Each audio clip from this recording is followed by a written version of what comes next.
साथियों, William Wordsworth के ऊपर हम लोग पहले भी 2-3 वीडियोज़ में डिस्कस कर चुके हैं, जिसमें हम लोगों ने डिस्कस किया था इनके बारे में, इनके कुछ इंपॉर्टेंट फैक्ट, लिटरेरी वर्क और इनकी बायोग्राफी को लेकर के।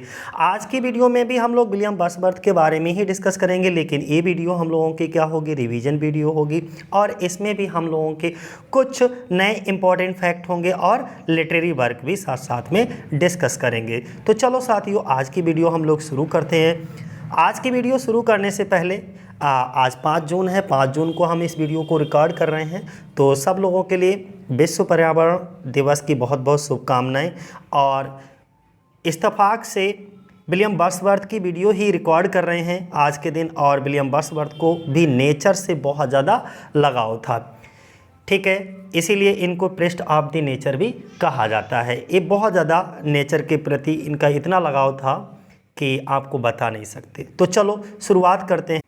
यहाँ पर विलियम वर्ड्सवर्थ का टाइम पीरियड देख लेते हैं कि इनका टाइम पीरियड क्या था। इनका जन्म हुआ था 1770 को और इनकी मृत्यु कब हो गई थी, 1850 में। तो 7 अप्रैल 1770 को कॉकरमाउथ में इनका जन्म हुआ था और ये कहाँ था, ऑन दी डरबेंट इन कम्बरलैंड में था दोस्तों। अर्थात हम कहें कि 7 अप्रैल 1770 को कॉकरमाउथ के कम्बरलैंड इंग्लैंड में इनका जन्म हुआ था। और ये कम्बरलैंड क्या है, एक काउंटी का नाम है। जिस तरीके से हमारे यहाँ राज्य होते हैं वैसे ही इंग्लैंड में काउंटी होता है, तो एक कम्बरलैंड क्या है, काउंटी, और उसका एक छोटा सा क्षेत्र है कॉकरमाउथ, वहाँ पर इनका जन्म हुआ था, जो कि ये कहाँ है, नॉर्थ वेस्टर्न रीजन में पड़ता है इंग्लैंड के, जिसको हम लेक डिस्ट्रिक्ट के नाम से जानते हैं साथियों। इसके बाद इनकी मृत्यु की बात करेंगे कि इनकी मृत्यु कब हुई थी।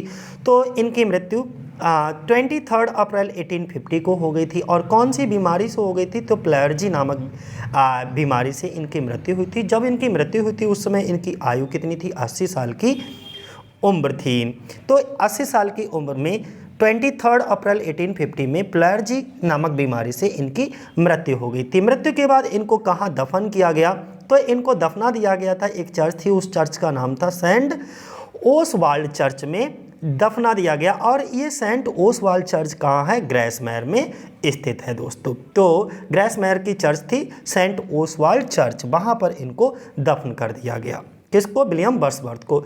अब यहाँ पर विलियम वर्ड्सवर्थ के पिता का क्या नाम था, जॉन वर्ड्सवर्थ था, और इनकी माता का क्या नाम था, अर्थात एनी कुक्सन वर्ड्सवर्थ था। और ये कितने भाई बहन थे, इनके भाई बहनों के नाम यहाँ पर दिए गए हैं। इनमें 2 के नाम आपको ध्यान बनाए रखना है, क्योंकि यही आपके रिलेटेड है एग्जाम से, बाकी को आपसे किसी से कोई मतलब नहीं। एक तो इनकी बहन ड्रोथी वर्थ को जो ड्रोथी वर्ड्सवर्थ हैं, इन्हें ध्यान बनाए रखना है। दूसरा, कभी कभी एग्जाम में कैप्टन जॉन वर्ड्सवर्थ से रिलेटेड क्वेश्चन पूछ लिया जाता है कि कैप्टन जॉन वर्ड्सवर्थ जो इनके भाई थे उनकी कब मृत्यु हुई, ठीक है, तो उनसे रिलेटेड। तो इनके भाई बहनों में से 2 को हम लोग टच करेंगे, अर्थात उनके बारे में देखेंगे आगे की वीडियो में। एक तो ड्रोथी वर्ड्सवर्थ के बारे में देखेंगे, दूसरा कैप्टन जॉन वर्ड्सवर्थ के बारे में देखेंगे। तो इतना क्लियर हो गया। इनकी फैमिली के बारे में भी हमने बता दिया कि फैमिली क्या है, ठीक है। तो विलियम वर्ड्सवर्थ के पिता का नाम जॉन वर्ड्सवर्थ, माता का नाम एनी कुक्सन वर्ड्सवर्थ इनकी माता का नाम था, और भाई बहनों के नाम यहाँ पर दिए गए हैं। इनमें से 2 भाई, 1 बहन और 1 भाई को हम लोग स्टडी भी करेंगे, जो कि इम्पॉर्टेंट रहते हैं। इसके बाद विलियम वर्ड्सवर्थ के लव अफेयर की बात कर लेंगे कि इनका लव अफेयर कहाँ चला। तो बहुत शॉर्ट टाइम के लिए इनका लव अफेयर चला था मैरी एस्टवेट के साथ में। बहुत शॉर्ट टाइम, बहुत छोटे से समय के लिए इनका लव अफेयर इनके साथ चला था, ठीक है, ये नाम याद बनाए रखिएगा। और इसके बाद में इनका एक लव अफेयर चला था जब ये 91 में वहाँ पर गए थे, फ्रांस में टूर पर गए थे, तभी हम कह सकते हैं बीए की डिग्री जब इन्होंने सेंट कॉलेज से ली थी, तो उसी साल इनकी सेकेंड विजिट थी फ्रांस के लिए। तो जब फ्रांस की दूसरी विजिट के दौरान ही इनकी मुलाकात हुई थी एनेट बैलन से, और तभी ये एनेट बैलन को देखते ही इससे उनसे प्यार करने लगते हैं, जिससे इन दोनों के बीच में प्यार हो जाता है और ये वहीं पर लिव इन रिलेशनशिप में भी रहने लगते हैं। और लिव इन रिलेशनशिप में रहने के कारण इनको जो एनेट बैलन होती हैं वो प्रेग्नेंट हो जाती हैं, और उससे एक बच्ची को जन्म होता है। उस बच्ची का नाम होता है कैरोलिन दोस्तों। हम डिस्कस करेंगे अभी आगे। तो फेल इन लव प्यार करने लगते हैं विद फ्रेंच वुमेन एनिट वैलेंट से, हु इन, और जिसने एनिट वैलेंट से ये कब मिले थे, कब इनको प्यार हुआ था, तो वो डेट याद बनाए रखना, मैं यहाँ पे मेंशन कर देता हूँ 1791 में जब ये फ्रांस के टूर पे गए थे। और 1791 में इन्होंने सेंट जॉन कॉलेज से इनको बीए की डिग्री दी गई थी दोस्तों। ठीक है, ये बात आप ध्यान बनाए रखिएगा, क्योंकि सेंट जॉन कॉलेज कैम्ब्रिज में ये 17 साल की उम्र में हम बताएं तो इन्होंने जो एडमिशन लिया था कैम्ब्रिज में 87 में, 1787 में 17 साल की उम्र में इन्होंने सेंट जॉन कॉलेज कैम्ब्रिज में एडमिशन लिया था। और इस कॉलेज में ये लगभग 1791 तक पढ़े और 17 यहीं से इन्होंने फिर ग्रेजुएशन यानी कि बीए की डिग्री ली थी। ठीक है, ध्यान रखना। और फिर जब ये कॉलेज टाइमिंग थे तो उसी समय 1790 में इन्होंने क्या करा था, पहली बार फ्रांस का टूर किया था, ये भी ध्यान रखना। और 91 में दूसरी बार फ्रांस का टूर किया था। जब दूसरी बार फ्रांस का टूर किया था तब इनको प्यार हुआ था, किससे, फ्रेंच वुमेन थी एक एनिट वैलेंट, उनसे प्यार हुआ था। और एनिट वैलेंट ने उसके एक साल 1792 में गेव अ बर्थ, एक जन्म दिया था, देयर डॉटर, अपनी एक पुत्री का जन्म दिया था। और उस पुत्री का नाम कहीं नोट डाउन कर लीजिएगा, क्या नाम था, कैरोलिन दोस्तों। इतना क्लियर हो गया। इसके बाद में मैं चलो तो ये तो लव अफेयर की बात कर ली इनकी। ठीक है, विलियम वर्ड्सवर्थ क्या बेट्स शादी किससे कर लेते हैं, तो मैरी हचिंसन से शादी कर लेते हैं। और ये शादी कब करते हैं, 4 अक्टूबर, ये भी डेट ध्यान बनाए रखना, 4 अक्टूबर 1802 में वर्ड्सवर्थ मैरिड, शादी कर लेते हैं। चाइल्डहुड फ्रेंड, इनके बचपन की एक दोस्त होती हैं मैरी हचिंसन, उनसे, who had been the school fellow at Penrith. जब ये पेनरिथ में पढ़ाई किया करते थे उसी समय इनकी क्लास फेलो हुआ करती थी, स्कूल फेलो हुआ करती थी मैरी हचिंसन। और ये बचपन की दोस्त भी थी और उन्हीं से 4 अक्टूबर 1802 में शादी कर लेते हैं। कहीं कहीं बुक्स में और साथ इनका एक रिलेशन पहले से इनकी शायद ये कजिन होती हैं। ठीक है, एक ये भी रिलेशन होता है इनके साथ में।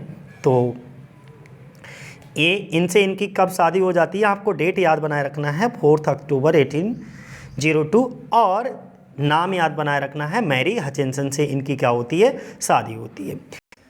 साथियों, अगर हम विलियम वर्ड्सवर्थ के एजुकेशन की बात करते हैं कि इन्होंने शिक्षा दीक्षा कहाँ से ली, किस तरीके से ली थी, तो हमको प्रारंभिक से लेकर के उच्च शिक्षा तक चलना होगा। तो इनकी जो प्रारंभिक शिक्षा हुई थी वो हॉक्सेट ग्रामर स्कूल में हुई थी। हॉक्सेट ग्रामर स्कूल में इन्होंने मात्र 6 वर्ष की उम्र में एडमिशन करवाया था, जो कि कॉकरमाउथ ग्रामर स्कूल में करवा लिया था 1776 में दोस्तों।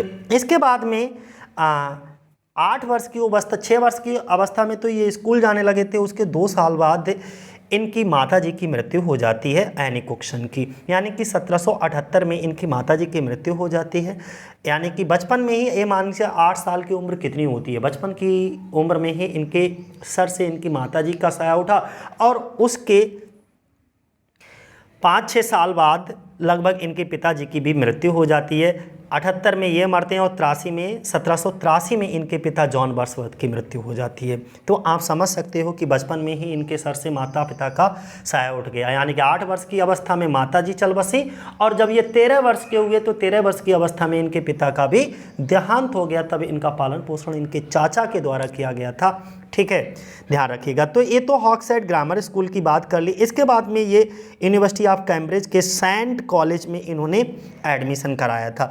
जब इन्होंने सेंट जॉन कॉलेज में एडमिशन लिया था वो सन थी 1700, कहीं नोट डाउन कर लीजिएगा, 1787 में। यानी कि 1787 में इन्होंने सेंट जॉन कॉलेज कैम्ब्रिज को में एडमिशन ले लिया। और यहाँ ये सेंट जॉन कॉलेज में कब तक पढ़े थे, तो 1791 तक पढ़े, ये भी नोट डाउन कर लीजिएगा।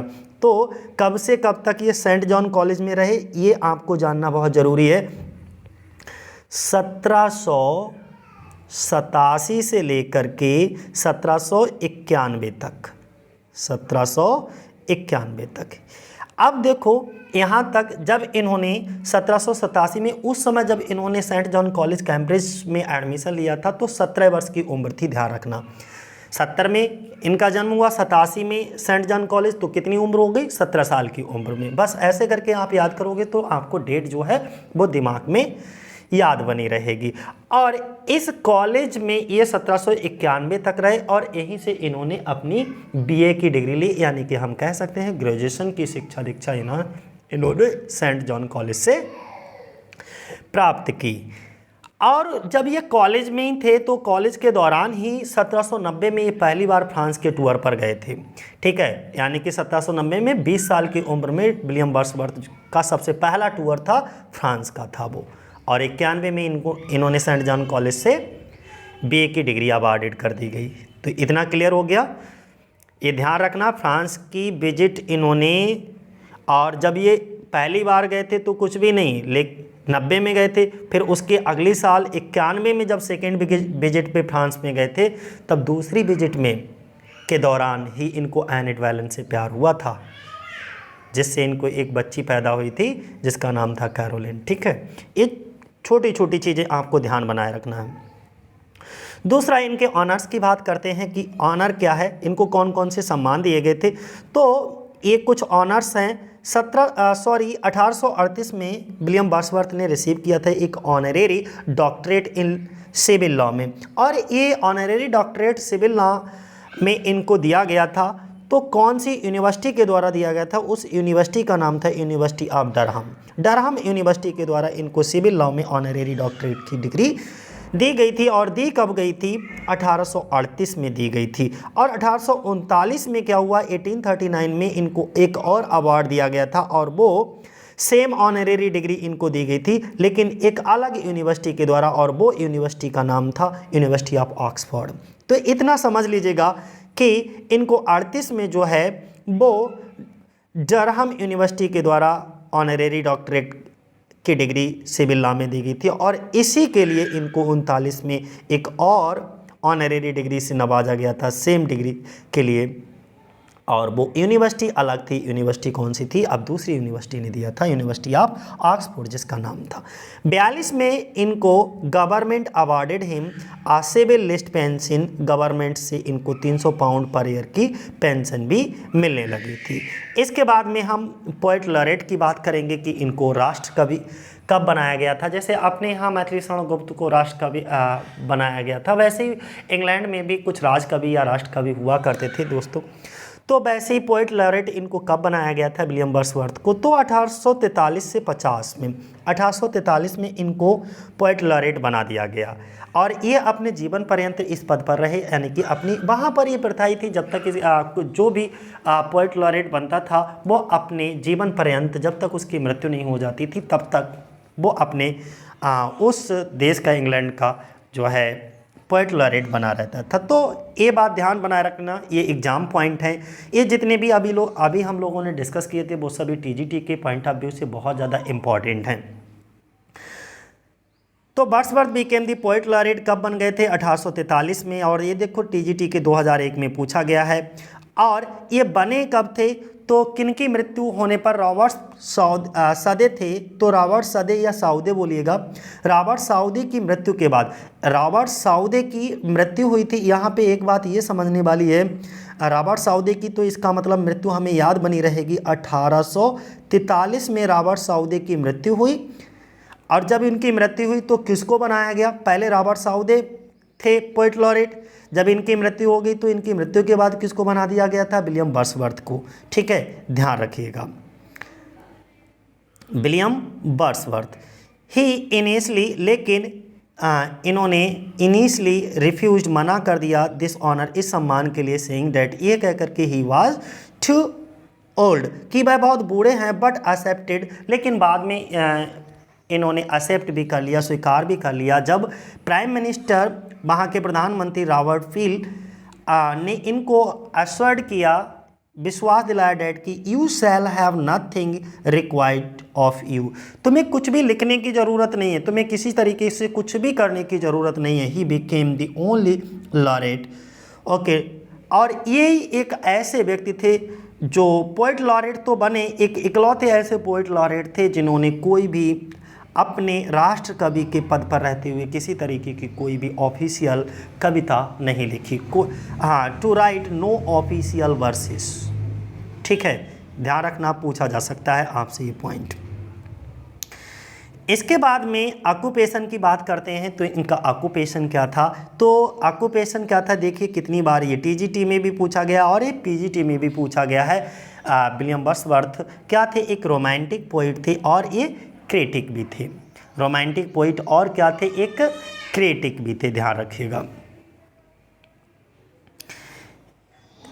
इसके बाद नेक्स्ट पॉइंट क्या है, 1914 में एक बहुत ही महत्वपूर्ण घटना घटी थी। ये सन याद रखिएगा, क्या आई थी, एक्सकर्सन आई थी इनकी। जो एक्सकर्जन आई थी उसमें ये बहुत ही महत्वपूर्ण 9 बुक की एक जिसमें टोटल बुक्स कितनी थी, 9 थी। तो वर्ड्सवर्थ ने पब्लिश करवाया गया था 1914 में। वर्ड्सवर्थ ने पब्लिश करवाया कौन सी, द एक्सकर्सन को पब्लिश करवाया गया था as the second part of the third part work the recluse का। रेक्लूज के बारे में, इसके बारे में बहुत डिटेल से हम लोग चर्चा भी करेंगे कि ये रेक्लूज क्या थी। एक इमेजिनेटिव वर्क था इनका जो कभी भी पूरा नहीं हुआ दोस्तों, ठीक है। Even though he had not completed the first part of और the third part and never did it. तो इसको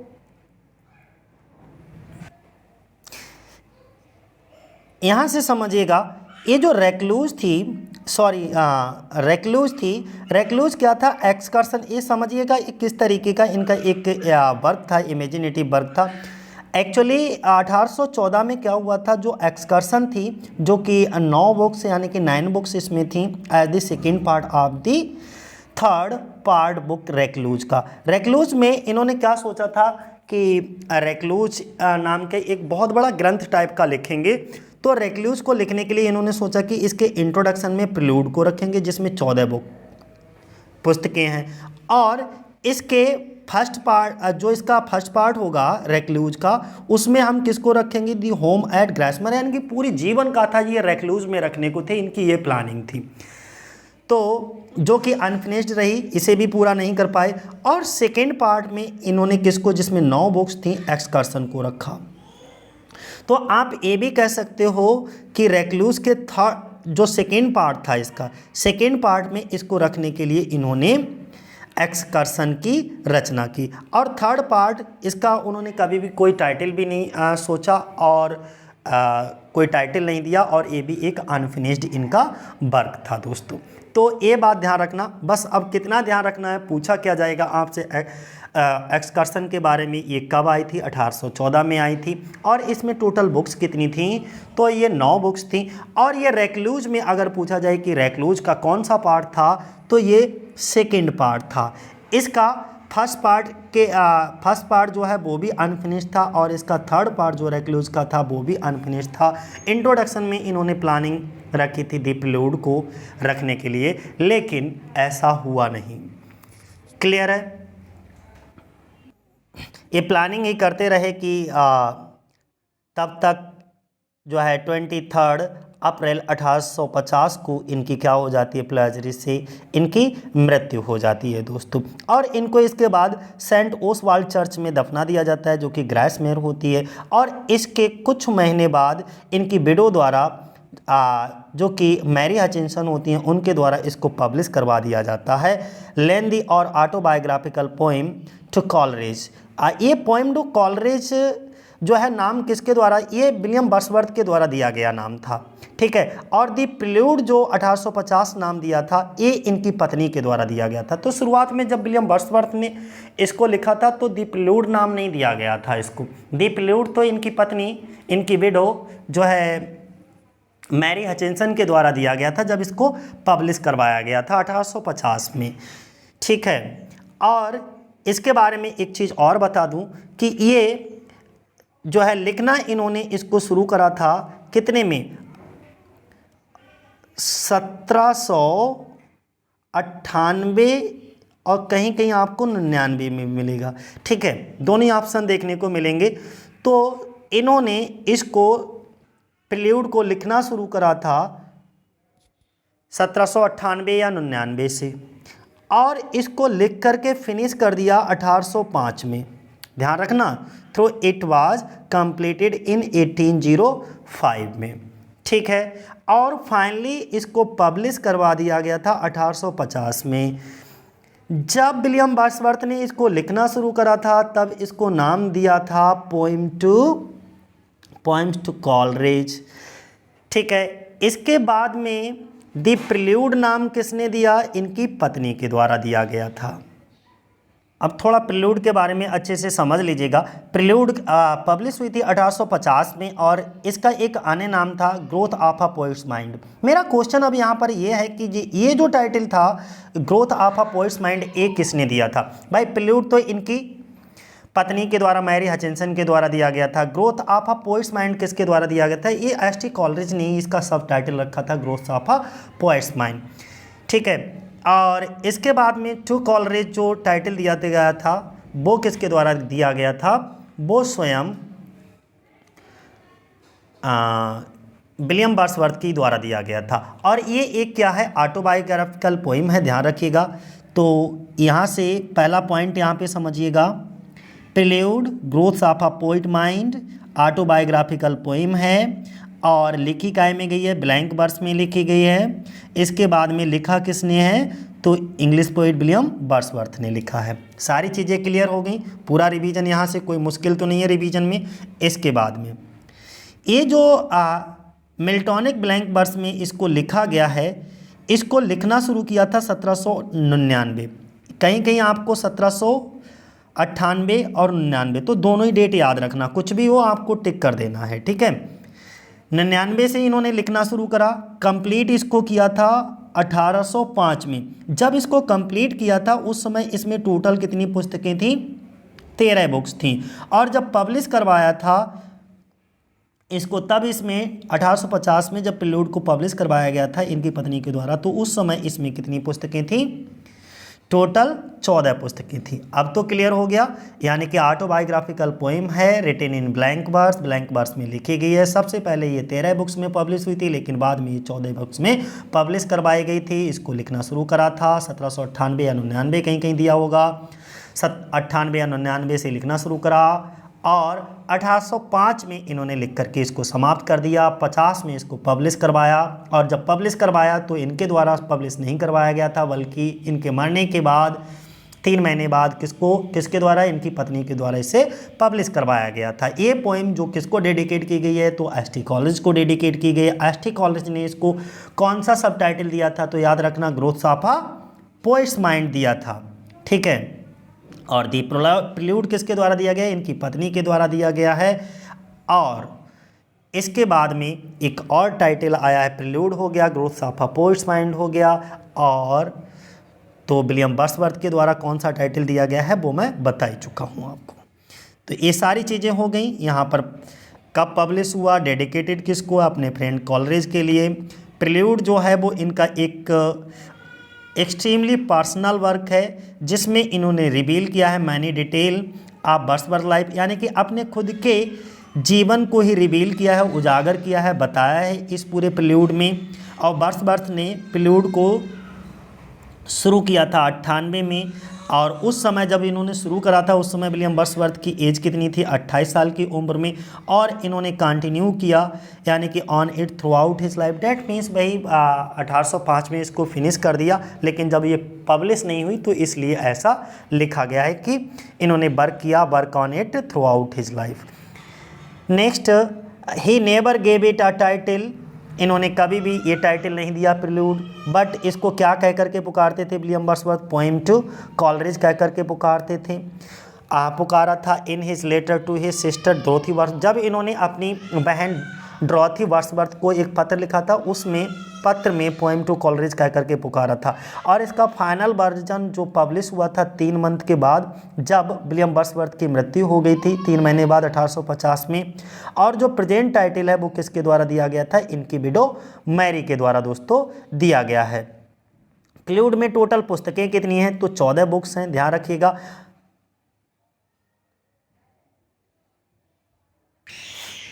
जिसमें इनकी पहली बुक ये है इंट्रोडक्शन, और इंट्रोडक्शन में चाइल्डहुड एंड स्कूल टाइम को जिक्र किया गया है। इसके बाद दूसरी, तीसरी, ये आप अपने आप पढ़ लीजिएगा।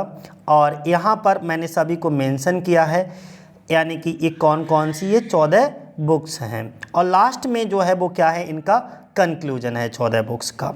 ठीक है, 11वीं में क्या था, रेजिडेंस इन फ्रांस का जिक्र किया गया है। Imagination and taste how impaired and restored का 12वीं पुस्तक में है।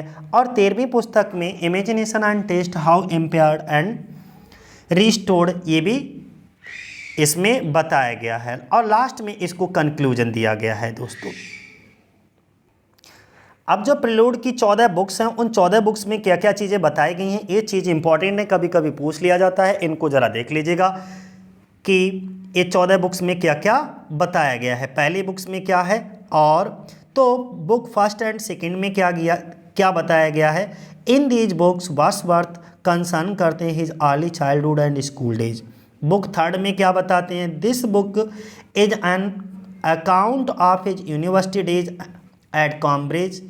ठीक है, तो कैम्ब्रिज में यूनिवर्सिटी डेज किस तरीके से उन्होंने व्यतीत किए थे उनके बारे में चर्चा करेंगे। वहाँ के टीचर्स और फ्रेंड्स के बारे में बुक थर्ड के बारे में बताया गया है। और जो बुक फोर्थ है उसमें चर्चा की गई है कि इस बुक में इन्होंने डिस्क्राइब किया है द अट्रैक्शन ऑफ नेचर, कि एक किस तरीके से प्रकृति के करीब होते चले गए, प्रकृति की ओर बहुत ज़्यादा आकर्षित होते चले गए। ये बुक फोर्थ में इन्होंने बताया है। और अगर हम बुक फिफ्थ की बात करते हैं तो इसमें this is a beginning to his tribute to literature. ये जो है बुक फिफ्थ में लिटरेचर के प्रति इनका बहुत ज़्यादा लगाव की शुरुआत बताई जाए, किस तरीके से हमारा लिटरेचर के प्रति लगाव बढ़ा, किस तरीके से हम बहुत ज़्यादा नेचर के प्रति जो है समर्पित होते चले गए। और फिर हमने इसी पर आधारित जो है लिखना शुरू कर दिया। ये सब चीज़ें कहाँ बताएं, बुक फिफ्थ में। अगर बुक सिक्स की बात करते हैं तो इन्होंने डिस्क्राइब किया लाइफ एट कैम्ब्रिज में बिताए गए कुछ अच्छे पलों को इन्होंने इस बुक में डिस्क्राइब किया है। और प्रिल्यूड की अगर हम बुक सेवेंथ की बात करते हैं तो इस बुक में इन्होंने डिस्क्राइब किया था जब इन्होंने लंदन के दिनों को, कि the period he passed in London में उन्होंने जो भी पल व्यतीत किए थे, जो भी समय बताया था, उस समय में जो भी उन्होंने अनुभव किया, उन सभी का जिक्र किसमें, प्रिल्यूड की बुक नंबर 7 में किया है। और अगर हम प्रिल्यूड की बुक नंबर 8 की बात करें कि 8वीं पुस्तक में इन्होंने क्या बताया है, तो इसको एक philosophical memory of his beginning period when he was preparing for reeling. ठीक है, इसके बारे में इन्होंने क्या करा है, जिक्र किया है। और इसके बाद 9th में क्या किया है, this book is a description of his journey to France की जर्नी के बारे में बताया। और इंक्रीजिंग लव ऑफ ह्यूमैनिटी, और ह्यूमैनिटी के प्रति उनका जो प्यार, उनका जो लगाव था वो बढ़ता जा रहा था, उसको जिक्र किया गया है। 9th में उन्होंने description of the duty of man, his moral thought and disillusionment को डिस्क्राइब किया है। और बुक 11th में in this book he describe the achievement of great society and thinking power of man mind. और book 11 में ही prelude के क्या है, किसको, एक्सकर्सन, जो कि इनकी 1814 में पब्लिश हुई थी, उसको भी ये का बुक 11 का ही वो पार्ट है दोस्तों। और बुक नंबर 12, 13, 14 में क्या बताया गया है कि these books are the fully nature description of the poet's mind joy, यानी कि इन सभी पुस्तकों में उन्होंने पूरी तरीके से नेचर के बारे में डिस्क्राइब किया है। कुछ उनकी जॉय थी, कुछ आशाएं थी, कुछ निराशाएं, डिस्पेयर निराशाएं थी, कुछ विश्वास था, कुछ अविश्वास था। ये सभी चीज़ें यानी कि जीवन के जितने भी उतार चढ़ाव, जितने भी पहलू थे, उन सभी पहलुओं को अगर जिक्र किया है तो बुक 12, 13 और 14 में दोस्तों किया है। इसके बाद में उन्होंने ये भी बताया है कि the influence of nature on his mind, कि किस तरीके से किस तरीके से उनके माइंड के ऊपर प्रकृति का प्रभाव पड़ा, बहुत ज़्यादा प्रभावित हुए, इसको बताया गया है। और उन्होंने क्या डिस्क्राइब किया है, आल्सो द कंपनी ऑफ द्रोथी। इन्होंने जितने भी वर्क लिखे हैं उन सभी वर्क में अपनी बहन द्रोथी को जरूर साथ रखा है, ध्यान रखिएगा, बहुत ज़्यादा जिक्र होता है तो इस नाम को जरूर ध्यान बनाए रखना। और and Coleridge, ST. Coleridge, how they motivate him,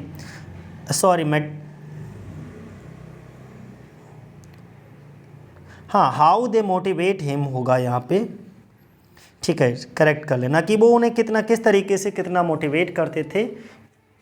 ठीक है, इन सभी चीज़ों को उन्होंने क्या बुक नंबर 12, 13 और 14 में डिस्क्राइब किया है दोस्तों। तो ये थे इनके बारे में, किसके बारे में, प्रिल्यूड के बारे में। एक चीज़ प्रिल्यूड में और समझ लीजिएगा कि प्रिल्यूड में एक चीज़ समझने वाली बात क्या है कि ये तो सारी चीज़ें मैं बता ही चुका हूँ कि इन्होंने कब शुरू किया था। ये ऑटोबायोग्राफिकल पोएम है, ब्लैंक वर्स में लिखी गई है। मृत्यु के बाद इनकी पत्नी मैरी हचिंसन के द्वारा इसको पब्लिश करवाया गया है। 1799 से लिखना शुरू करा, 1805 तक इन्होंने कंप्लीट कर दिया। ठीक है, इसके बाद में इनकी 1850 में मृत्यु हो जाती है। टोटल 14 बुक्स हैं इसमें, और लाइनें कितनी हैं ये और नोट डाउन कर लीजिएगा, 7863 लाइनें हैं इसमें। ठीक है, और इसके बाद में ये रेक्लूज का क्या था, एक इंट्रोडक्शन पार्ट बनने वाला था। ठीक है, कौन, प्रिल्यूड। तो ये सब प्रिल्यूड। दोस्तों अब हम बात करेंगे दी एक्सकर्सन। ये भी विलियम वर्ड्सवर्थ का एक बहुत ही इंपॉर्टेंट वर्क है। दी एक्सकर्सन की अगर हम बात करते हैं तो इसे ये भी बोल सकते हो प्रोस्पेक्टस टू दी रेक्लूज। और ये जो दी एक्सकर्सन है ये कब पब्लिश हुआ था, तो 1814 में इसको पब्लिश करवाया गया था। और जब इसको पब्लिश करवाया गया था तो टोटल इसमें कितनी बुक्स हैं, 9 बुक्स हैं। कितनी बुक्स हैं, ध्यान बनाए रखना। प्रिल्यूड में 14 बुक्स थी और एक्सकर्सन में कितनी है, 9 बुक्स हैं। पहली बुक हमारी कौन सी है, दी वांडरर है, इसको ध्यान बनाए रखना। इसके बाद में सेकेंड बुक कौन सी, दी सॉलिटरी है, और डिस्पोंडेंसी है वो थर्ड बुक है। इसके बाद लास्ट बुक ध्यान बनाए रखिएगा कौन सी है, हमारी फोर्थ ये वाली है। इसके बाद फिफ्थ, सिक्स्थ, सेवेंथ, एर्थ और 9th बुक को ध्यान बनाए रखना, क्योंकि हमारे एग्जाम में अगर कभी कभी पूछा जा सकता है एक्सकर्सन की फर्स्ट बुक कौन सी है और लास्ट बुक कौन सी है, तो आपको पता होना चाहिए। Book 9th, discourse of the wanderer and an evening visit to the lake, ये 9th बुक है। तो ये था हमारा एक्सकर्सन। एक्सकर्सन के बारे में थोड़ा सा और समझ लीजिए। ये जो एक्सकर्सन था वो 9 बुक में तो आया था, लेकिन ये सेकेंड पार्ट, यानी कि इन्होंने क्या सोचा था, इसकी कहानी मैं थोड़ा सा बता दूं। विलियम वर्ड्सवर्थ ने सोचा था कि एक वर्क के बारे में सोचा था, दी रेक्लूज टाइटल देने के लिए। तो रेक्लूज में सोचा था कि इसको हम 3 पार्ट्स में बनाएंगे इंट्रोडक्शन सहित। तो जब इनको 3 पार्ट्स में रेक्लूज को बनाएंगे तो इसका फर्स्ट जो इसका इंट्रोडक्शन होगा रेक्लूज में, इसको तो हम जो 14 बुक्स में आई है दी प्रिल्यूड, इसको रखेंगे। और फर्स्ट पार्ट इसका ये लिख ही रहे थे जिसको टाइटल दिया था दी होम एट ग्रेसमैन, ये अनफिनिश्ड रह गया, ये भी फिनिश नहीं कर पाई ये, तब तक इनकी डेथ हो जाती है। और सेकेंड पार्ट में इन्होंने प्लान किया था कि दी एक्सकर्सन को रखेंगे, और पार्ट थर्ड को भी इन्होंने कोई टाइटल नहीं दिया, और ये भी वर्क इनका अनफिनिश्ड रहा। तो रेक्लूज एक इमेजिनेटिव वर्क था जो कि अनफिनिश्ड वर्क है, ध्यान रखना। ठीक है, अब चर्चा में रहेगा हमारा 1798। ये ध्यान रखना, बहुत इंपॉर्टेंट डेट है जिसे आपको नहीं भुलाना है, क्योंकि यहीं से रोमांटिसिज्म की शुरुआत भी होती है, रोमांटिक एज की स्टार्टिंग है। तो 1798 में विलियम वर्ड्सवर्थ और कॉलरिज ने प्रोड्यूस किया था लिरिकल बैलेड को, जो कि कलेक्शन था 23 पोएम्स का, जिसमें कॉलरिज ने कंट्रीब्यूट किया था। कॉलरिज का कितना था, 4 पोएम्स लिखी थी, और विलियम वर्ड्सवर्थ ने कितनी लिखी थी, 19 पोएम लिखी थी। अगर हम लिरिकल बैलेड्स की बात करते हैं तो इसमें जो 23 पोएम्स हैं टोटल, इसमें सबसे पहली पोएम एस.टी. कॉलरिज की है, जिसका नाम है the rhyme of ancient mariner. क्या नाम है, the rhyme of the ancient mariner. और ये जो लिरिकल बैलेड है वो समाप्त किस पर होता है, विलियम वर्ड्सवर्थ की एक पोएम थी टिंटन अबे। तो ये ध्यान रखना, लिरिकल बैलेड जो है वो किसे, एस.टी. कॉलरिज की poem the rhyme of the ancient mariner से शुरू होता है और विलियम वर्ड्सवर्थ की टिंटन अबे से फिनिश होता है। दोस्तों लिरिकल बैलेड में हुआ क्या था, इसके लिरिकल बैलेड के टोटल जो एडिशन कितने आए, 4 एडिशन आए, ये भी ध्यान बनाए रखिएगा।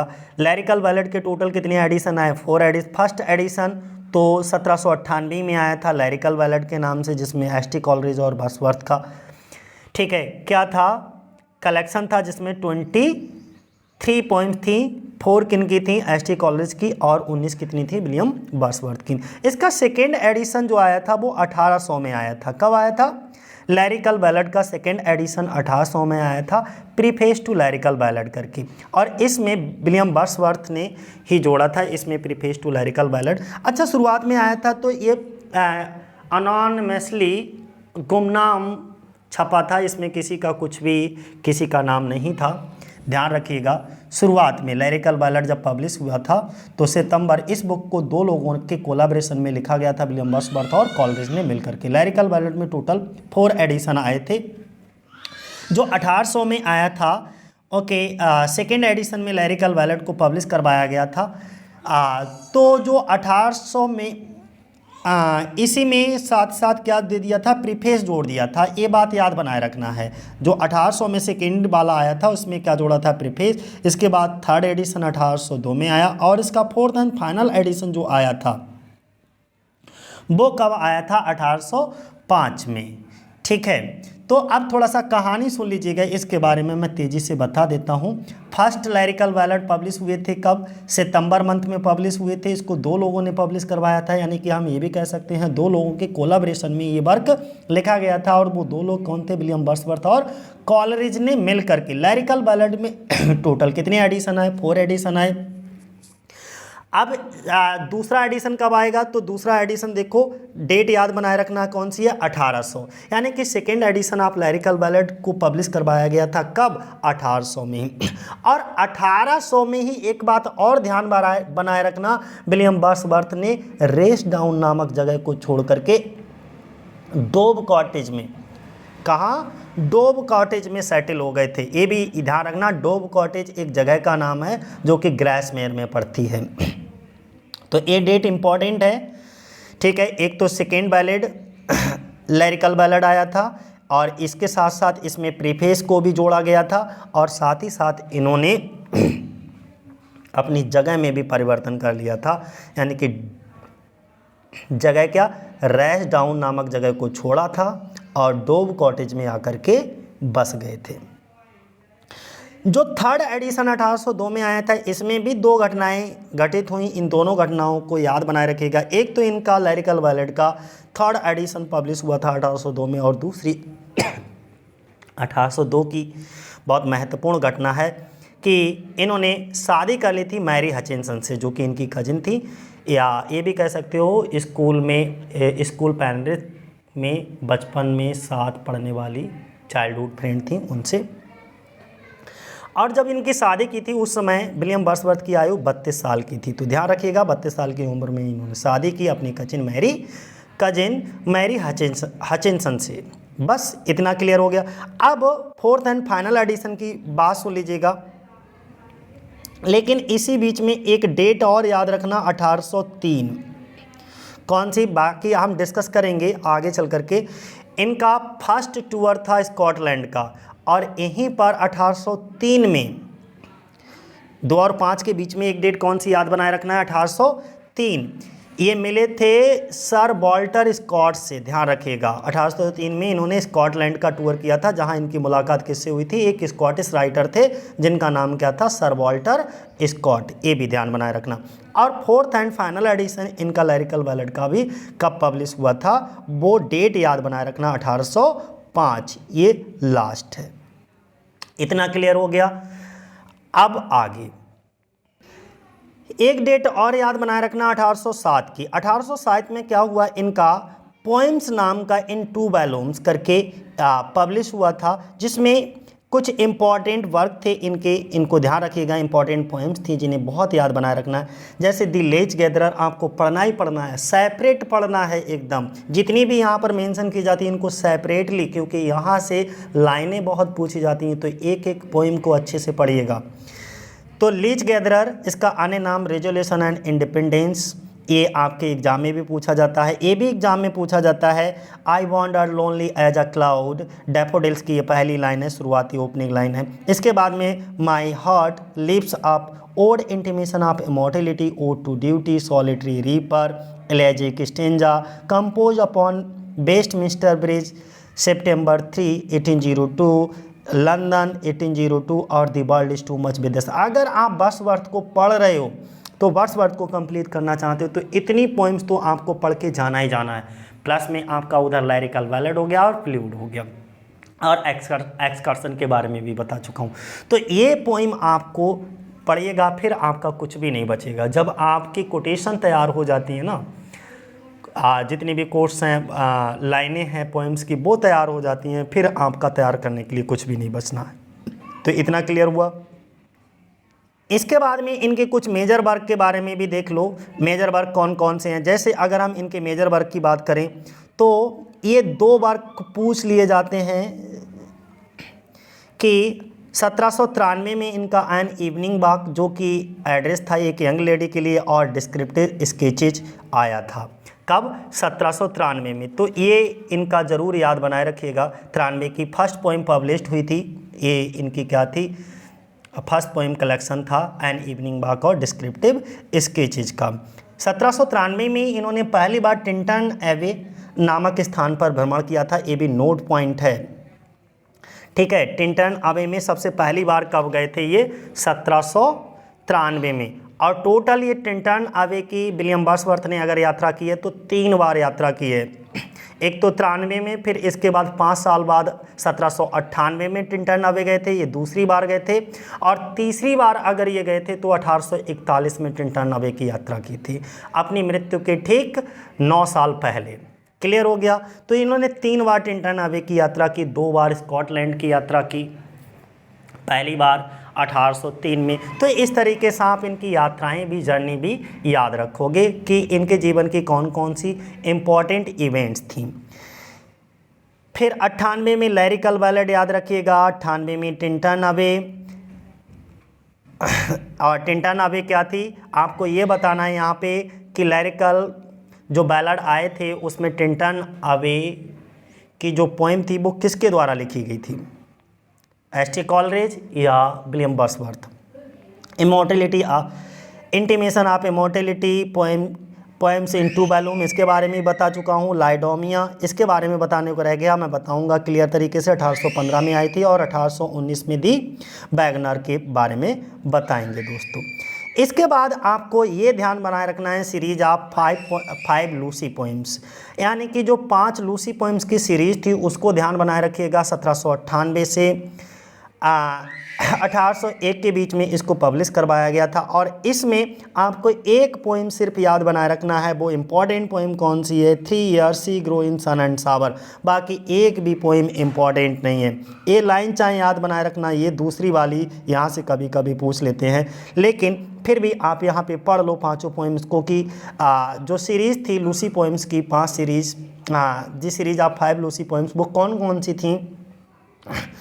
तो पहली जो थी वो strange fits of passion have I known. दूसरी जो थी she dwelt among the untrodden ways. और तीसरी थी I travelled among unknown men. और तीसरी थी 3 years she grow in sun and shower. और इसका एक अन्य नाम भी है एजुकेशन ऑफ नेचर करके, एजुकेशन ऑफ नेचर, ध्यान बनाए रखिएगा।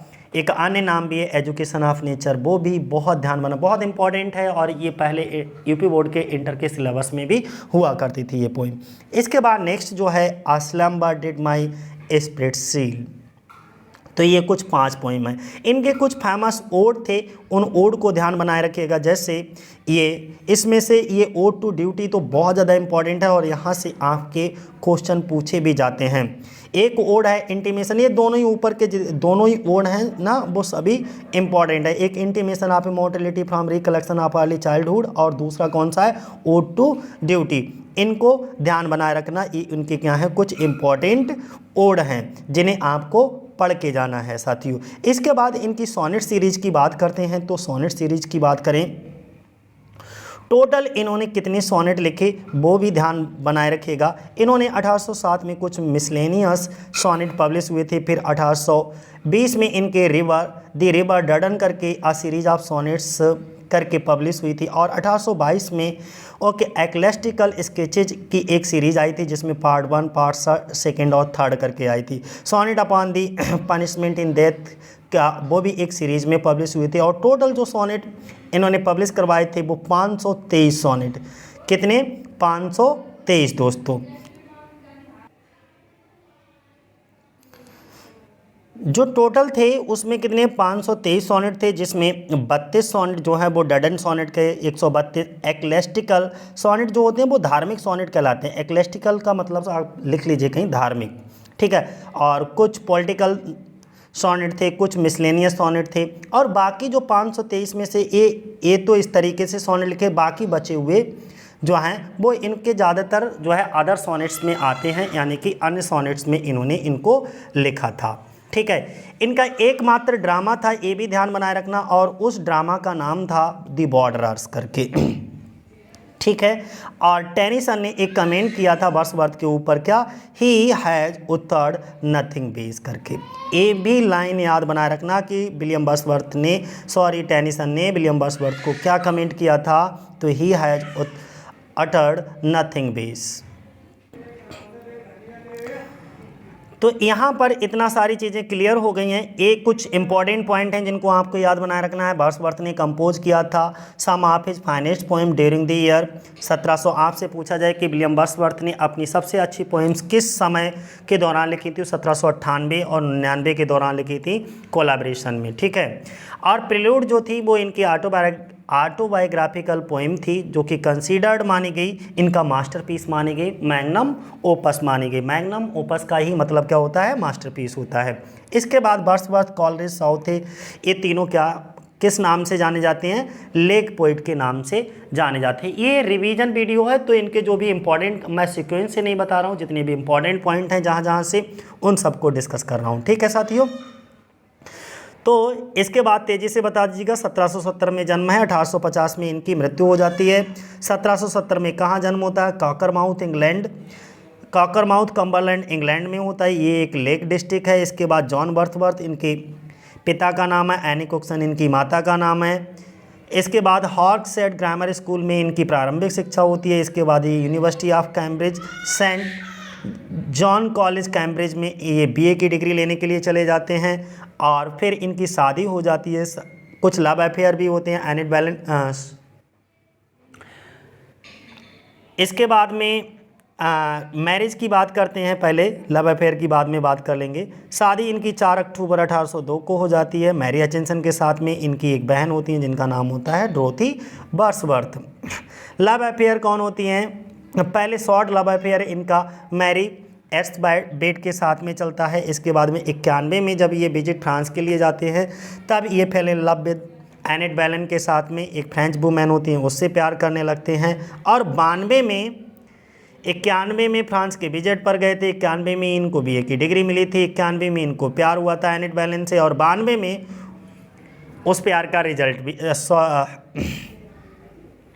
92 में ही क्या हुआ कि इनके लिव इन रिलेशनशिप का रिजल्ट जो है वो एनी कैरोलिन के रूप में आया था। यानी कि हम ये कह सकते हैं दोनों से इनको एक पुत्री को जन्म हुआ, यानी कि एनिट बैलेंट जो थी उन्होंने एक पुत्री को जन्म दिया जिसका नाम था एनी कैरोलिन, जिसको विलियम वर्ड्सवर्थ बहुत प्यार भी करते थे, देयर इज़ नो डाउट। लेकिन कुछ कारणवश उस समय फ्रेंच रेवोल्यूशन चल रही थी, तो फ्रेंच रेवोल्यूशन में वहाँ पर कुछ आपातकालीन स्थिति के कारण वहाँ से इनको निकलना पड़ा, और ये एनिट बैलेंट से शादी नहीं कर पाए, लेकिन बाद में इनसे मिलने के लिए भी गए थे।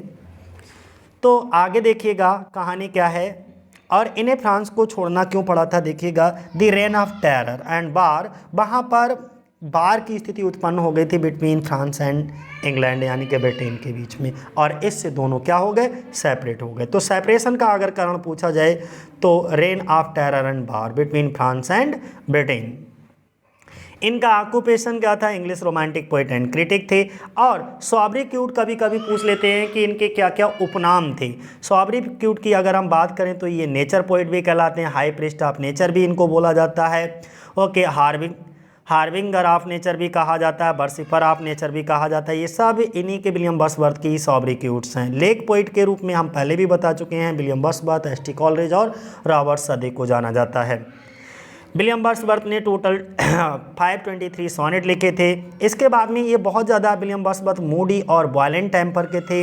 इनके टीचर कौन थे, जिन्होंने पोएम्स को कंपोज करने के लिए इंस्पायर किया था, तो उनका नाम था विलियम टेलर। विलियम टेलर से ये पोएम्स को लिखने के लिए जो है बहुत ज़्यादा इंस्पायर हुए थे। तो टीचर्स में इनके दो टीचर का नाम याद बनाए रखना है। पोएम के रिलेशन में विलियम टेलर को याद बनाए रखना है, और पॉलिटिक्स के रिलेशन में किसको? माइकल ब्यूप्टी को याद बनाए रखना है। इसके बाद में जब ये पोएट लॉरेट बन गए तो ये belong to a Tory group, ये टोरी ग्रुप से बिलोंग करने लगे। ध्यान रखना, इंग्लैंड में उस समय दो ग्रुप चल रहे थे, उनमें से एक ग्रुप था टोरी ग्रुप। दोस्तों पोएट लॉरेट बता ही चुके हैं, इंपॉर्टेंट पॉइंट है, कहीं पर भी इसको रिवीजन में नोट डाउन कर लीजिएगा या बार बार इस चीज़ को देखते रहिएगा। 1843 से 1850 में रॉबर्ट सदेव जो थे वो 1813 से लेकर के 1843 में, और विलियम वर्ड्सवर्थ जो थे वो 1843 से लेकर के 50 तक पोएट लॉरेट रहे। और विलियम वर्ड्सवर्थ के बाद कौन बना 1850 से 1892 में? अल्फ्रेड लॉर्ड टेनिसन बने थे। तो ये सीक्वेंस कभी कभी पूछ नहीं लिया जाता है, पूछा गया है कि विलियम वर्ड्सवर्थ से पहले पोएट लॉरेट कौन थे? तो रॉबर्ट सदेव थे। विलियम वर्ड्सवर्थ के बाद कौन बना? तो अल्फ्रेड लॉर्ड टेनिसन बने। मृत्यु बता ही चुका हूँ, 23 अप्रैल 1850 को एट द एज ऑफ 80 में हुआ था, और प्लेयर्जी से इनकी मृत्यु हो गई थी। इनको दफन किया गया था सेंट ऑस्वोल्ड चर्च ग्रेसमेयर में। क्लियर है। इसके बाद में बिटवीन 1795 से 97 के बीच में इन्होंने एक वन एंड ओनली प्ले लिखा था जिसका नाम था द बॉर्डरर। क्या नाम था? द बॉर्डरर। ध्यान रखना, कभी कभी पूछ लिया जाता है, ये इंपॉर्टेंट इसलिए बन जाता है क्योंकि वन एंड ओनली प्ले इन्होंने लिखा द बॉर्डरर। और ये एक बर्स्ट ट्रेजेडी है setting during the reign of King Henry third of England, और उस समय की ये सेटिंग है दोस्तों। इसके बाद इनकी इम्पोर्टेंट इवेंट की बात करें तो 91 में इन्होंने जो है सबसे पहले तो ये 90 में गए थे, 1790 में गए थे फ्रांस के दौरे पर। इसके बाद 91 में इनकी सेकेंड विजिट थी टेबल टू फ्रांस की यात्रा की थी, और उसी समय, और ये उस समय middle stage of French revolution चल ही रहा था। फ्रेंच रेवोल्यूशन की शुरुआत हुई थी 5 मई 1789 को, और ये फ्रेंच रेवोल्यूशन 9 नवंबर 1799 तक चला था। तो लगभग 10 साल मान करके चलो ये फ्रेंच रेवोल्यूशन चला है दोस्तों। ठीक है। नेक्स्ट 93 में क्या हुआ? इनका एक पब्लिश हुआ था फर्स्ट पोइट्री कलेक्शन, इंपॉर्टेंट है, परीक्षा में पूछा गया है। इनका फर्स्ट पोइट्री कलेक्शन कौन था? तो एन इवनिंग वॉक और डिस्क्रिप्टिव स्केचेज। कब पब्लिश हुआ? 1793 में। इसके बाद में इन अगस्त 1795 में ये कहाँ सैमुअल टेलर कॉलरिज से मिले थे, और 1803 में स्कॉटलैंड के टूर पर इनकी किससे मुलाकात हुई थी? सर वॉल्टर स्कॉट से हुई थी दोस्तों। नेक्स्ट इसके बाद 1802 में विलियम वर्ड्सवर्थ एंड डोरोथी ने दोबारा फ्रांस की यात्रा की, और किससे मिले जाकर के? कैरोलिन से। कैरोलिन कौन थी? जो कि इनकी पुत्री थी विलियम वर्ड्सवर्थ की, जो कि लिव इन रिलेशनशिप में रहने से जन्म हुआ था इनका, कैरोलिन का। He married Mary Hutchinson. इसके बाद इन्होंने किससे शादी की थी? मैरी हचिंसन से शादी कर ली थी। 1802 में ही इनकी शादी हुई थी मैरी हचिंसन से। और मैरी हचिंसन कौन थी? एक स्कूल मेट थी और लॉन्ग टाइम फ्रेंड, बहुत लंबे समय की दोस्त भी रही थी ओके पेनरिथ में। इसके बाद 1850 में इन्होंने फिनिश हिज पोइम, अपनी पोइम को फिनिश किया, पोइम टू कॉलरिज। किसको?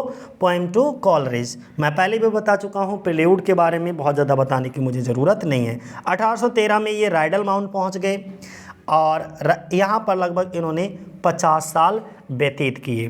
ठीक है, तो इतना समझ आ गया। डोब कॉटेज में ये कब सेटल हुए थे? 1800 में डोब कॉटेज में सेटल हुए थे, और इसके बाद में ये कहाँ चले गए हैं? यहाँ से समझ लीजिएगा, मैं एक बार क्लियर कर देता हूँ। डोब कॉटेज में लगभग ये 8 साल तक रहे। इसके बाद ये एलन बैंक ग्रेसमेयर में रहने लगे। कहाँ रहने लगे? एलन बैंक ग्रेसमेयर में। तो विलियम वर्ड्सवर्थ ने जब ये रैडल माउंट गए थे, तो रैडल माउंट जाने के लिए इससे पहले ये कहाँ रह रहे थे, अगर तुमसे ये पूछा जाए तो आपको जवाब देना है एलन बैंक ग्रेसमेयर। बोले एलन बैंक ग्रेसमेयर से पहले कहाँ रह रहे थे, तब आपको जवाब देना है डोव कॉटेज। बोले डोव कॉटेज से पहले कहाँ रह रहे थे, तब आपको जवाब देना है रैशडाउन। क्या जवाब देना है, रैशडाउन। तो सबसे पहले रैशडाउन, इसके बाद 1800 में कहाँ रहने लगे, डोव कॉटेज में। डोव कॉटेज में 8 साल रहने के बाद यानी कि 1808 तक रहे होंगे। 1808 में ये कहाँ चले गए, एलन बैंक ग्रेसमेयर, वहाँ पास। और इसके बाद 1808 से ये लगातार कहाँ रह रहे थे, एलन बैंक ग्रेसमेयर में। अब इस जगह को भी छोड़ दिया और इस जगह को छोड़ करके ये कहाँ चले गए, रैडल माउंट। और इसी साल इनको अपॉइंट किया गया था 1813 में ही स्टैंप डिस्ट्रीब्यूटर के रूप में। तो एलन बैंक ग्रेसमेयर में लगभग 5 साल तक रहने के बाद में ये रैडल माउंट में शिफ्ट हो गए, ध्यान रखिएगा। और इसी साल 1813 में इन्हें स्टैंप डिस्ट्रीब्यूटर के रूप में भी नियुक्त किया गया था। 14 में इनका स्कॉटलैंड का दूसरा टूर था, सेकेंड टूर था स्कॉटलैंड का 14 में।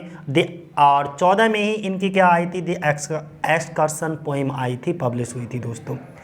15 में पोइम्स टू बैलूम आई थी नामक टाइटल से first edition of collection poem को पब्लिश करवाया गया था, पोइम्स टू बैलूम्स करके। 15 में first edition of collection poem था ये, ठीक है। और 19 में इनकी एक फेमस पोइम याद आई थी, मुझे याद आ रही है, पीटर बेल, ठीक है। और पीटर बेल को लिखा गया था लगभग 1798 में ही लिखा गया था, लेकिन इसको पब्लिश करवाया गया था 1819 में। और 1820 में पब्लिश करवाया गया था इनकी एक पोइम थी, the river Duddon, series of sonnet थी। और ठीक है, और जो सीरीज ऑफ सोनेट थी उसमें लगभग 523 सोनेट थे। और 29 में एक और टूर किया था इन्होंने, जिसका नाम था, फर्स्ट टूर था इनका आयरलैंड का। तो आयरलैंड के टूर की बात करें तो 1829 में बताओगे, ठीक है। तो ये थे इनके कुछ, ये तो सब डिस्कस कर लिए ना हम लोगों ने। अब इनके कुछ प्रोज वर्क को भी देख लीजिएगा, कौन कौन से प्रोज वर्क आए। एक तो 1867 में इन्होंने लेटर्स टू ड्रॉ थी एंड विलियम वर्ड्सवर्थ करके आया था। 69 में letters of the Wordsworth family. 66 में लिटरेरी क्रिटिसिज्म। 96 में प्रोज वर्क था इनका। ये सभी इनके प्रोज वर्क है, इनको देख लीजिएगा कौन कौन से, जो भी आपको इम्पोर्टेंट लगे उनको अच्छे से तैयार करिएगा। नेक्स्ट इनका प्रोज वर्क एक है, the love letter of William and Mary Wordsworth essay करके, ये इनका लव लेटर।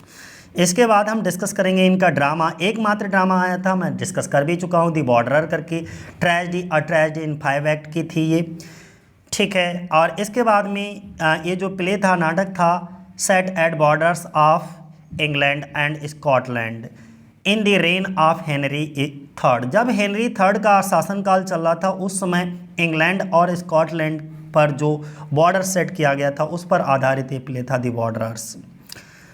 इसके बाद में इनके ऊपर critical opinion about William Wordsworth, इनको ज़रा समझ लीजिएगा तेजी से।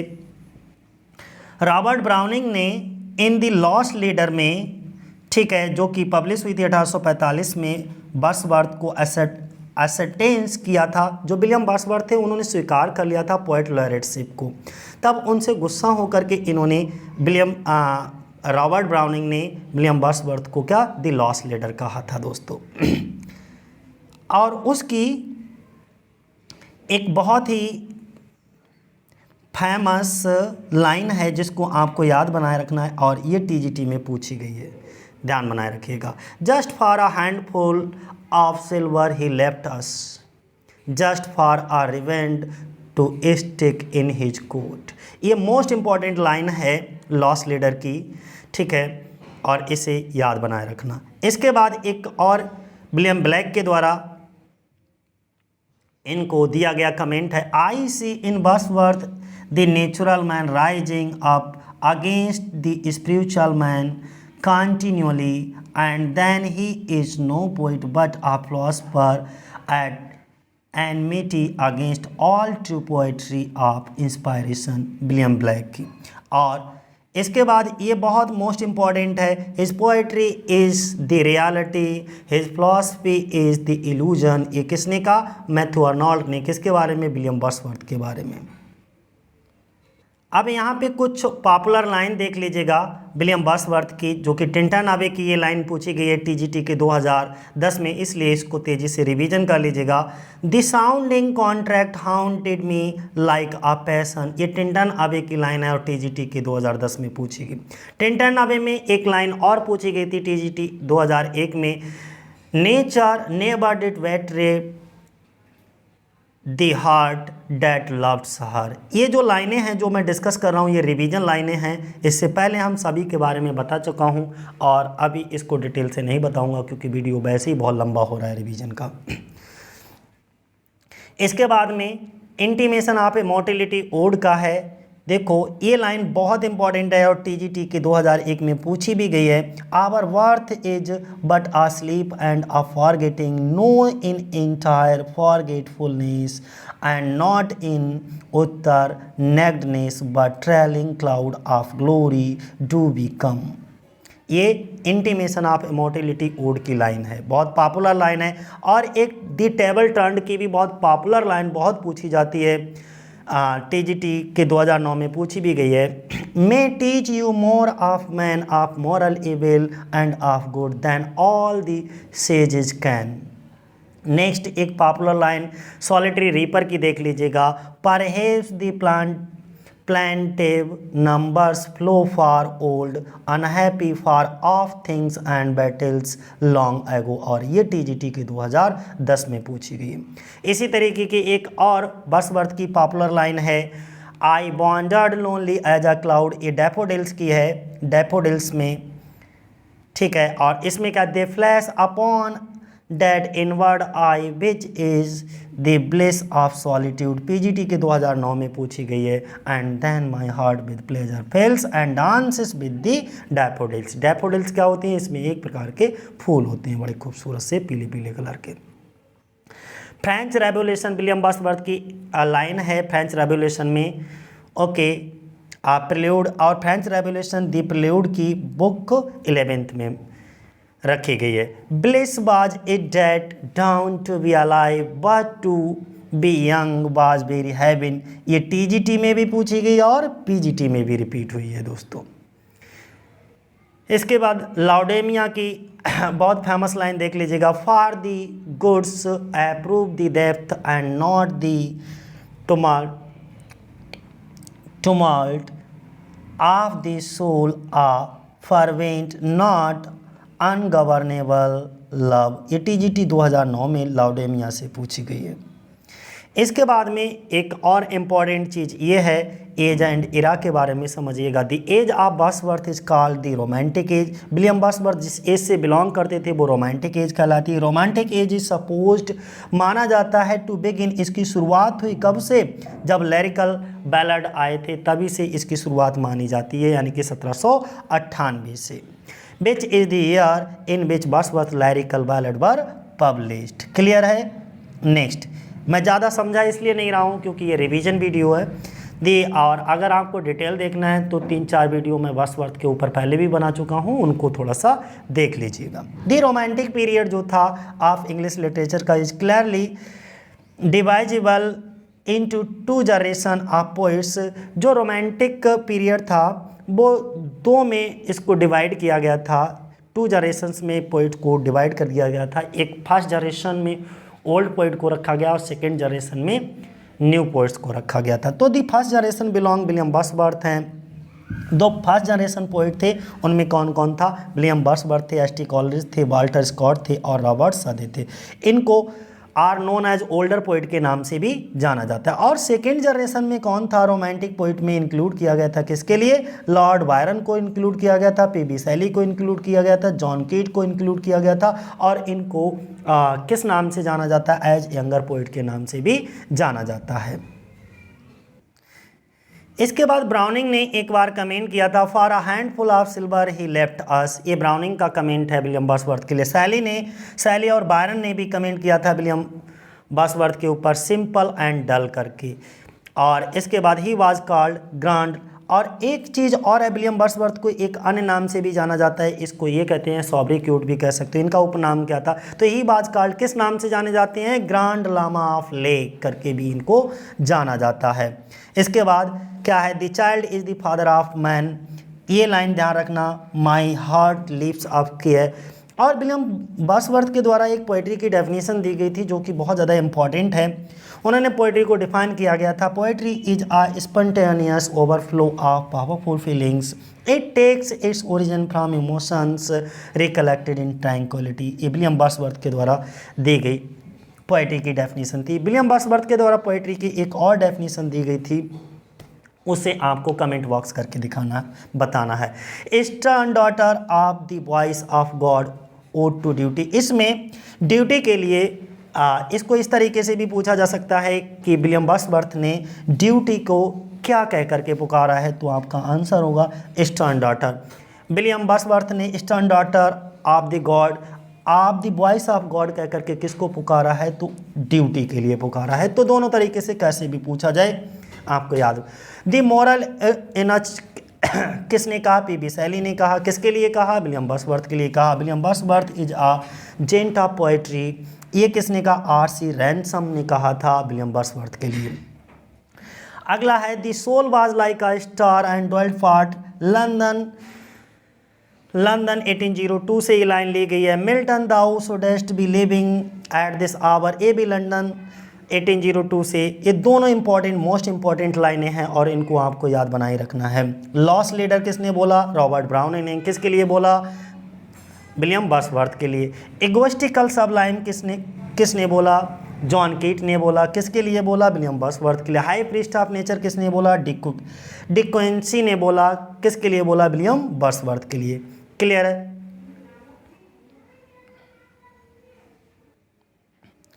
इसके बाद इनकी एक पोएम है माई हार्ट लीव्स अप, और इसका एक अन्य नाम है रेनबो। पूछ लिया जाए तो आप बता दीजिएगा, माई हार्ट लीव्स अप का एक अन्य नाम है रेनबो।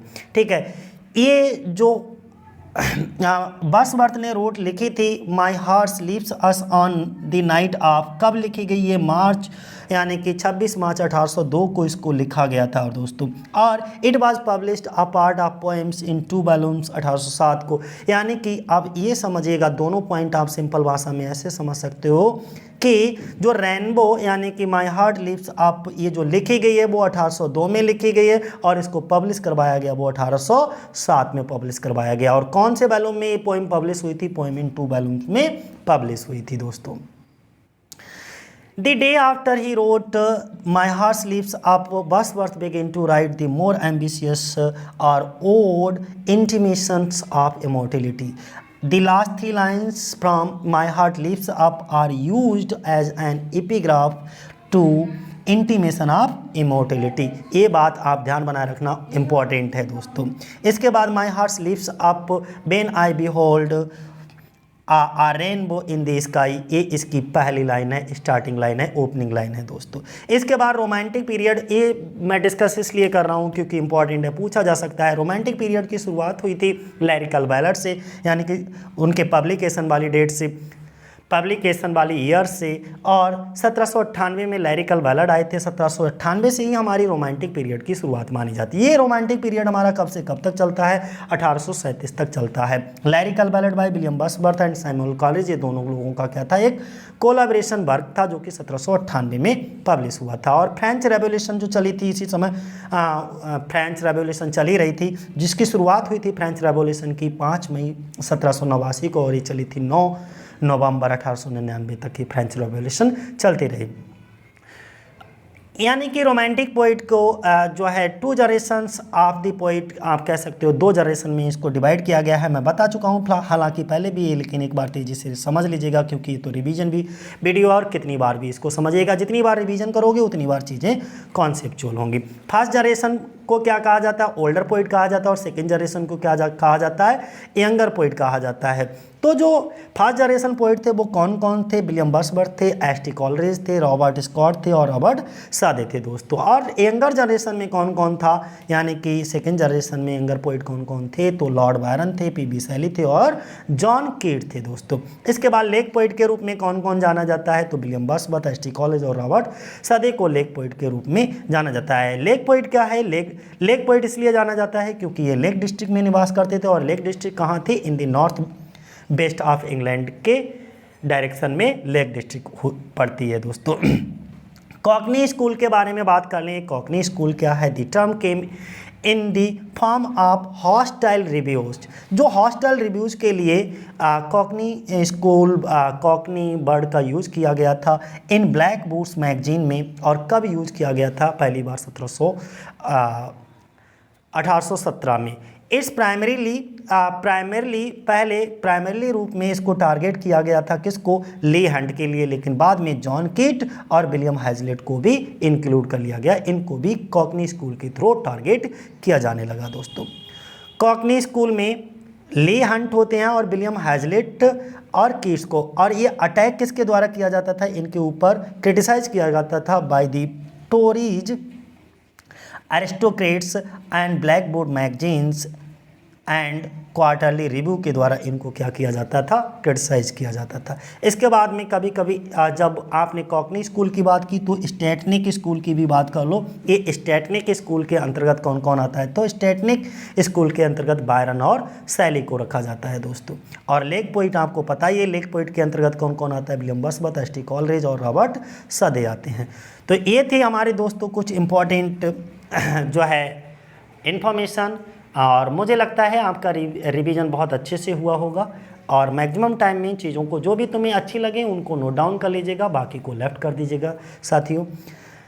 नेक्स्ट, क्योंकि कई बार चीज़ों को मैं पढ़ा चुका हूँ, कई बार बता चुका हूँ, आज ये रिवीजन वीडियो था। कई दिनों से विलियम वर्ड्सवर्थ के ऊपर कुछ भी बोला नहीं था, तो मैंने सोचा आज रिवीजन करा देते हैं। इनके कुछ नोटेबल वर्क हैं जिनको आपको याद बनाए रखना है। और ये नोटेबल वर्क कौन कौन से हैं? जैसे ये सॉलिटरी रीपर है, द प्रिल्यूड है, फिर लिरिकल बैलड है, the world is too much with us है, ओड इंटीमेशन ऑफ इमॉर्टलिटी है, lines composed on few meals above Tintern अबे है, रोएंट कॉटेज है, माइकल है, रेक्ल्यूज है, एक्सकर्सन है, ठीक है, इस रोमांटिसिज्म और लेक पोइट, ये सब आपको थोड़ा सा पढ़ के जाना है साथियों। क्लियर है? और नेक्स्ट इनके मेजर वर्क में आपके ये आ जाएंगे 93 में evening walk address to a young lady, और 93 में डिस्क्रिप्टिव स्केचेज है, 1815 में लैडोमिया है, 1798 में written in our Tintern Abbey है, फिर लिरिकल बैलड है 1798 में, 1806 में इंटीमेशन ऑफ इमॉर्टलिटी है, 1807 में पोएम्स फर्स्ट वॉल्यूम आया था इसका, 19 में पोएम्स का एक वॉल्यूम पब्लिश हुआ था, 1819 में पीटर बेल आई थी, 1822 में memorial of the tour of the continent आया था, 1888 में रेक्ल्यूज इनके माने के बाद में पब्लिश करवाया गया था, ध्यान बनाए रखना, ठीक है। और ये इनका अनफिनिश्ड वर्क है। 1819 में बैगनर आई थी, 1815 में द बाइड्यू ऑफ रॉयल स्टोन आई थी, और अपॉन वेस्टमिंस्टर ब्रिज आई थी एलो, और 1835 में एलो रिविजिटेड आई थी। एक चीज़ और बता दें कि इनके दोस्त एस.टी. कॉलरिज की मृत्यु 1834 में हो गई थी, ध्यान रखना। तो एक तो ये डेट याद बनाए रखना है, एस.टी. कॉलरिज की मृत्यु कब हुई थी? 34 में, और रॉबर्ट सादे की मृत्यु कब हुई थी? 1843 में। तो देखो कितना अच्छा संयोग है, इनके खाली अंक उलट देना, 1834 1843, ठीक। 1843 में रॉबर्ट सादे हैं और 1834 में इनके दोस्त एस.टी. कॉलरिज हैं। 1843 में इनको पोएट लॉरेट बनाया गया था दोस्तों, ठीक। आज के लिए इतना ही। जय हिंद, जय भारत साथियों।